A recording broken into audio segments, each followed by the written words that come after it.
Defence ഫോഴ്സിലെ second exam കഴിഞ്ഞിട്ട് ഏതാണ്ട് ഒരു മാസമായി കഴിഞ്ഞു. അങ്ങനെ റിസൾട്ട് വരാനുള്ള ദിവസമെത്തി.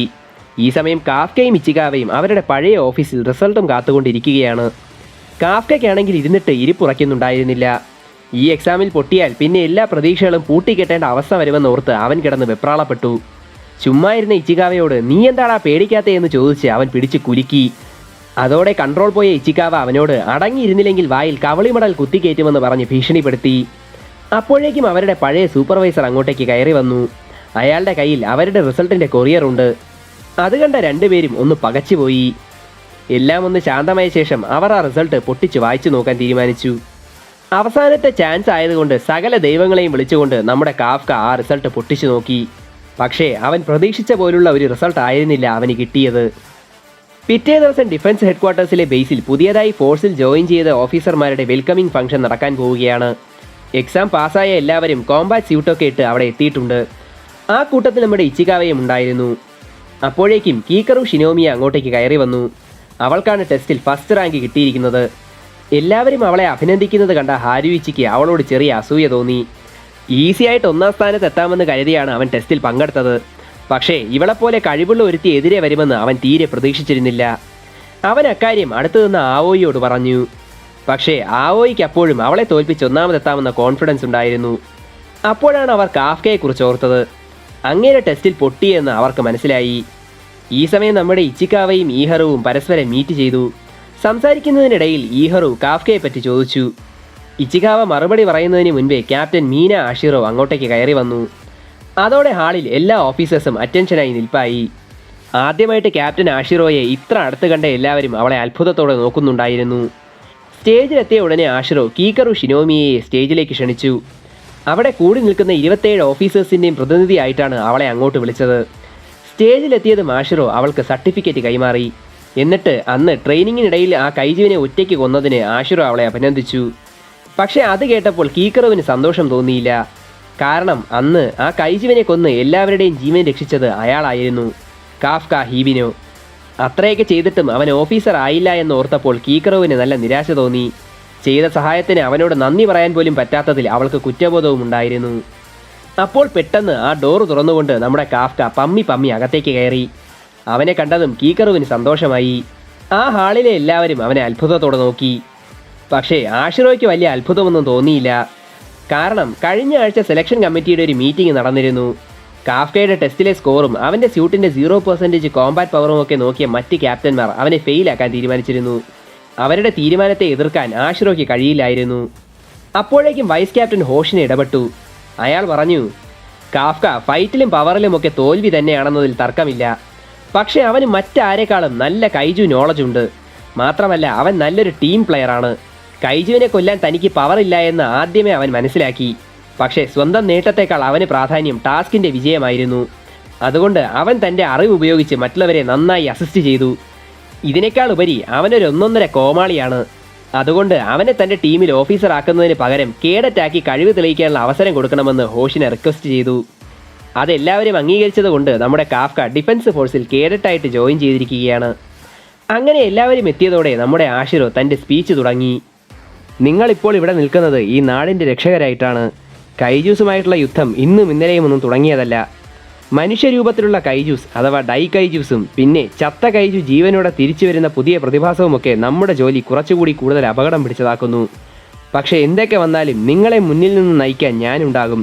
ഈ നാടിനു വേണ്ടി പൊരുതാൻ എൻ്റെ ഒപ്പം നിങ്ങളും ഉണ്ടാകുമെന്ന് ഞാൻ വിശ്വസിക്കുന്നു. ആഷിറയുടെ വാക്കുകൾ കേട്ട് എല്ലാവരും ആവേശത്തിലായിരുന്നു.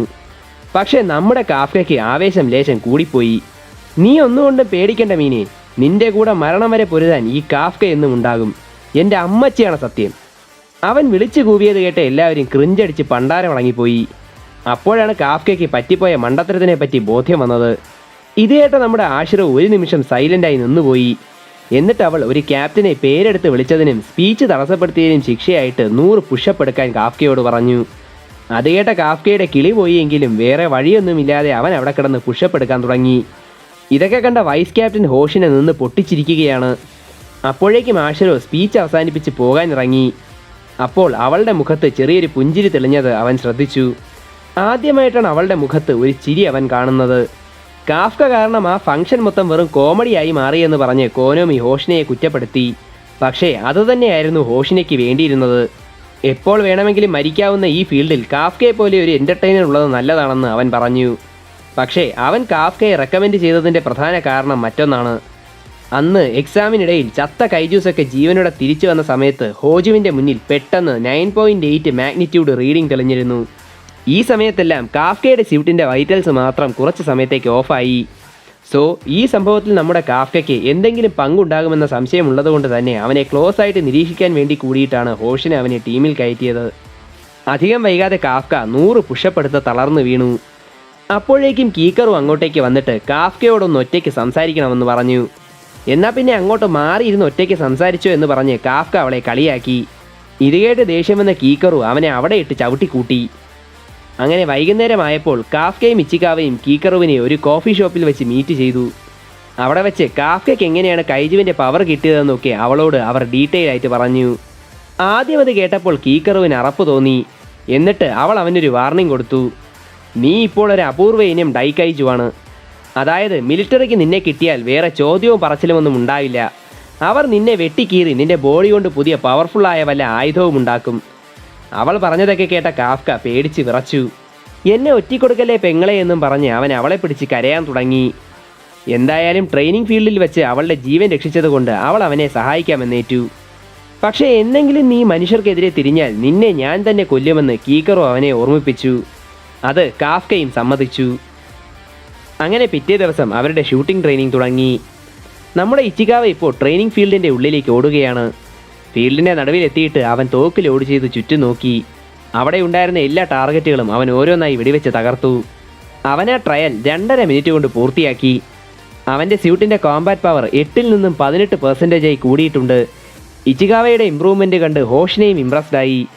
പക്ഷേ ഇത് കണ്ട ഈഹറുവിന് ഇച്ചിക്കാവയോട് അസൂയയാണ് തോന്നിയത്. ഇച്ചിക്കാവയെ എങ്ങനെയെങ്കിലും പൊട്ടിക്കണമെന്ന് തീരുമാനിച്ചുകൊണ്ട് അവൻ ഫീൽഡിലേക്ക് ഓടി. മിന്നൽ വേഗത്തിൽ അവൻ ടാർഗറ്റുകളെ കണ്ടുപിടിച്ച് ഷൂട്ട് ചെയ്ത് തകർത്തു. അങ്ങനെ വെറും 2.15 മിനിറ്റ് കൊണ്ട് ഈഹറു ട്രയൽ പൂർത്തിയാക്കി. അവൻ്റെ സ്യൂട്ടിൻ്റെ കോമ്പാറ്റ് പവർ 14 നിന്നും 20 ഉയർന്നു. അതോടെ ഈഹറു ഹാപ്പിയായി. നിന്നെ ഞാൻ പൊട്ടിച്ചടാം അവനെ എന്ന് പറഞ്ഞ് അവൻ ഇച്ചിക്കാവയുടെ മുന്നിൽ ചെന്ന് ഷോ ഇറക്കി. ഈ സമയം കീക്കറു ഷിനോമിയ ഈ ടെസ്റ്റ് വെറും 1.25 മിനിറ്റ് കൊണ്ട് ഫിനിഷ് ചെയ്തു. അവളുടെ സ്യൂട്ടിൻ്റെ പുതിയ കോമ്പാറ്റ് പവർ 55% ആണ്. എൻ്റെ കോമ്പാറ്റ് പവറുമായിട്ട് കമ്പയർ ചെയ്യാൻ ആരെങ്കിലും ഉണ്ടോ എന്ന് ചോദിച്ച് അവൾ എല്ലാവരെയും വെല്ലുവിളിച്ചു. ഈ സമയം കീക്കറുവിൻ്റെ പെർഫോമൻസ് കണ്ട് അന്തം വിട്ട് നിൽക്കുകയായിരുന്നു ഹാരുയിച്ചി. 1ാം സ്ഥാനം അവൾക്കാണെങ്കിലും നിലവിൽ കോമ്പാറ്റ് പവറിൻ്റെ കാര്യത്തിൽ ആവോയി കഗുരാഗിയും ഹാരുയിച്ചിയും 25% പവറോടെ 2ാം സ്ഥാനത്താണ്. അതുകൊണ്ട് തന്നെ അവർക്കിടയിൽ നല്ല കോമ്പറ്റീഷനുണ്ട്. ഇങ്ങനെ ടീമിലുള്ളവർ മുഴുവൻ പരസ്പരം മത്സരബുദ്ധി വെച്ച് പുലർത്തി സ്വയം ഇമ്പ്രൂവ് ആകുന്നത് ഒരു നല്ല കാര്യമായിട്ടാണ് ഹോഷിനയ്ക്ക് തോന്നിയത്. പക്ഷേ അതേസമയം നമ്മുടെ കാഫ്ക എങ്ങനെയൊക്കെയോ മുക്കി മൂളി 6.5 മിനിറ്റ് കൊണ്ട് ടെസ്റ്റ് ഫിനിഷാക്കി. അവൻ്റെ സ്യൂട്ടിൻ്റെ പുതിയ കോമ്പാറ്റ് പവർ 0 നിന്നും 1% കൂടിയിട്ടുണ്ട്. ഇതറിഞ്ഞ കാഫ്ക സന്തോഷം കൊണ്ട് അവിടെ കിടന്ന് തുള്ളിച്ചാടി. അപ്പോൾ ഹോഷിനെ അവനെ വിളിച്ചിട്ട് 3 മാസത്തിനുള്ളിൽ ഈ സ്കോർ ഇമ്പ്രൂവ് ആയിട്ടില്ലെങ്കിൽ നിന്നെ ഫോഴ്സിൽ നിന്ന് തൂക്കിയെടുത്ത് പുറത്ത് കളയുമെന്ന് ഓർമ്മിപ്പിച്ചു. എന്നിട്ട് അയാൾ എല്ലാവരോടും ഫീൽഡിന് ചുറ്റും 15 വട്ടം ഓടാൻ ഓർഡർ കൊടുത്തു. അതോടെ അന്നത്തെ ട്രെയിനിങ് അവസാനിച്ചു. ട്രെയിനിങ് ഒക്കെ കഴിഞ്ഞ് ക്ഷീണിച്ച എല്ലാവരും കൂടി കുളിക്കാൻ വേണ്ടി ഒരു ഹോട്ട് സ്പ്രിങ്ങിൽ ഇരിക്കുകയാണ്. ജപ്പാനിൽ ഫേമസ് ആയിട്ടുള്ള ചൂടുവെള്ളം നിറച്ച പൂൾ പോലത്തെ കുളിമുറിയാണ് ഹോട്ട് സ്പ്രിങ്സ്. അവിടെ വെച്ച് കുളിച്ചുകൊണ്ടിരുന്ന ഈഹറു അടുത്തിരുന്ന ഇച്ചിക്കാവയ്ക്ക് തൻ്റെ മസിൽ കാണിച്ച് ഷോ ഇറക്കാൻ തുടങ്ങി. പക്ഷേ അവൻ എടുത്തു പറയാൻ മാത്രം ബോഡിയൊന്നും ഇല്ലാതാനും. ഇത് കണ്ട നമ്മുടെ കാഫ്ക എഴുന്നേറ്റു. എടാ പിള്ളേരെ, നീയൊക്കെ ശരിക്കുള്ള ആണിൻ്റെ ബോഡി കാണണ്ട എന്ന് പറഞ്ഞ് അവൻ തൻ്റെ മസിൽ ഫ്ലെക്സ് ചെയ്തു. അവൻ്റെ മസിൽ കണ്ട് എല്ലാവരും ഞെട്ടിപ്പോയി. സംഭവം യഥാർത്ഥത്തിൽ അവൻ ശ്വാസം പിടിച്ച് നിൽക്കുകയായിരുന്നു. അവൻ എയർ വിട്ടതും അവൻ്റെ 6 പാക്സ് ഫാമിലി പാക്കായി മാറി. ഇത് കണ്ട് എല്ലാവരും കാഫ്കയെ ഊക്കി എയറിൽ കയറ്റി. അപ്പോഴാണ് നമ്മുടെ ആവോയി അങ്ങോട്ടേക്ക് കയറി വന്നത്. അവൻ്റെ 6 പാക്ക് ബോഡി കണ്ടതും എല്ലാവരും നാണക്കേട് കൊണ്ട് വെള്ളത്തിലേക്ക് ചാടി. ഇതെല്ലാം കണ്ടുകൊണ്ട് ഒരു മൂലക്കിരുന്ന് ചിരിക്കുകയാണ് നമ്മുടെ ഹാരുയിച്ചി. അങ്ങനെ കുറച്ച് സമയം കഴിഞ്ഞു.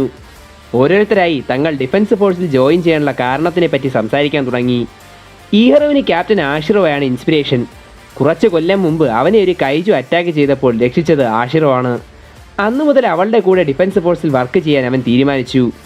ഈഹറുവിന് മാത്രമല്ല, ഹാരുയിച്ചി, ആവോയി തുടങ്ങി അവിടെ ഉണ്ടായിരുന്ന സകല ആണുങ്ങൾക്കും ഡിഫൻസ് ഫോഴ്സിൽ ചേരാനുള്ള ഇൻസ്പിരേഷൻ ആഷിറോ ആണ്.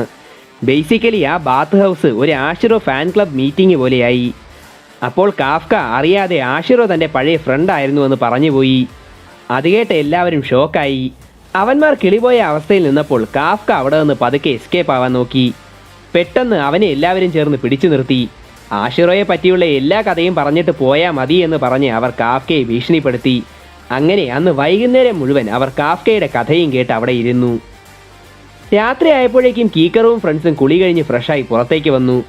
അപ്പോൾ അവൾ കുളിമുറിയുടെ കോറിഡോർ മുഴുവൻ ആണുങ്ങൾ ചാളയുണക്കാൻ ഇട്ട പോലെ കിടക്കുന്നത് കണ്ടു. സംഭവം എന്താണെന്ന് വെച്ചാൽ അവന്മാർ ചൂടുവെള്ളത്തിൽ കുറേ നേരം കിടന്ന് കഥ കേട്ടതിൻ്റെ ക്ഷീണം തീർക്കാൻ അവിടെ കിടക്കുന്നതാണ്. അവന്മാരെയൊക്കെ കളിയാക്കിയിട്ട് കീക്കറും അവിടെ നിന്ന് പോയി. പിറ്റേന്ന് മുതൽ വീണ്ടും കടുത്ത ട്രെയിനിങ് ആരംഭിച്ചു. ദിവസങ്ങൾ കടന്നുപോയി. അങ്ങനെ പതിയെ പതിയെ അവരുടെ ഫിസിക്കൽ സ്കില്ലും ടീം വർക്കും ഒക്കെ ഇമ്പ്രൂവായി. ഇതിനെല്ലാം പുറമെ അവർ തമ്മിലുള്ള സൗഹൃദവും വളർന്നു. ഇപ്പോൾ എല്ലാവരും ഏതാണ്ട് ഒരു കുടുംബം പോലെയാണ്. പക്ഷേ ഇപ്പോഴും നമ്മുടെ കാഫ്കയ്ക്ക് ആ തോക്കൊന്ന് പൊക്കാനുള്ള ആംബിയർ പോലും ആയിട്ടുണ്ടായിരുന്നില്ല. എന്നാലും തോറ്റു കൊടുക്കാൻ മനസ്സില്ലാതെ അവൻ തൻ്റെ ലക്ഷ്യത്തിന് വേണ്ടി പരിശ്രമിച്ചുകൊണ്ടേയിരുന്നു. അങ്ങനെ ഒരു ദിവസം പാതിരാത്രിയിൽ എല്ലാവരും നല്ല ഉറക്കമായപ്പോഴും കാഫ്ക പതിവ് പോലെ റീഡിംഗ് റൂമിൽ കുത്തിയിരുന്ന് പഠിക്കുകയായിരുന്നു. അപ്പോൾ വൈസ് ക്യാപ്റ്റൻ ഹോഷിനെ അങ്ങോട്ടേക്ക് കയറി വന്നു. ഇപ്പോൾ റെസ്റ്റ് എടുക്കേണ്ട സമയമാണെന്ന് അയാൾ അവനെ ഓർമ്മിപ്പിച്ചു. പക്ഷേ ഡിഫൻസ് ഫോഴ്സിൽ നിന്നും പുറത്താകുമെന്ന പേടിയുള്ളതുകൊണ്ട് കാഫ്ക അത് വിസമ്മതിച്ചു. നീ ഈ കഷ്ടപ്പെടുന്നത് ആഷിറോയുടെ ഒപ്പം നിന്ന് ഫൈറ്റ് ചെയ്യാനല്ലേ എന്ന് ഹോഷിനെ ചോദിച്ചപ്പോൾ കാഫ്ക ആകെ ഞെട്ടിപ്പോയി. ആഷിറോയുടെ ഒപ്പം എത്തണമെങ്കിൽ വൈസ് ക്യാപ്റ്റനെങ്കിലും ആകണം. അതായത് കാഫ്ക ഉന്നം വയ്ക്കുന്നത് തൻ്റെ പൊസിഷനാണെന്ന് ഹോഷിനേക്ക് അറിയാമായിരുന്നു. എന്നിരുന്നാലും അവൻ കാഫ്കയെ നിരുത്സാഹപ്പെടുത്താൻ നോക്കിയില്ല.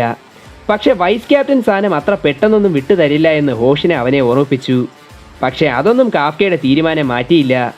അങ്ങനെ പോകാൻ നേരം ഹോഷിനെ പറഞ്ഞു, ഇവിടുത്തെ സഹപ്രവർത്തകരുമായി ഓവറായിട്ട് ഇമോഷണൽ അറ്റാച്ച്മെൻറ്റ് ഉണ്ടാക്കരുത്.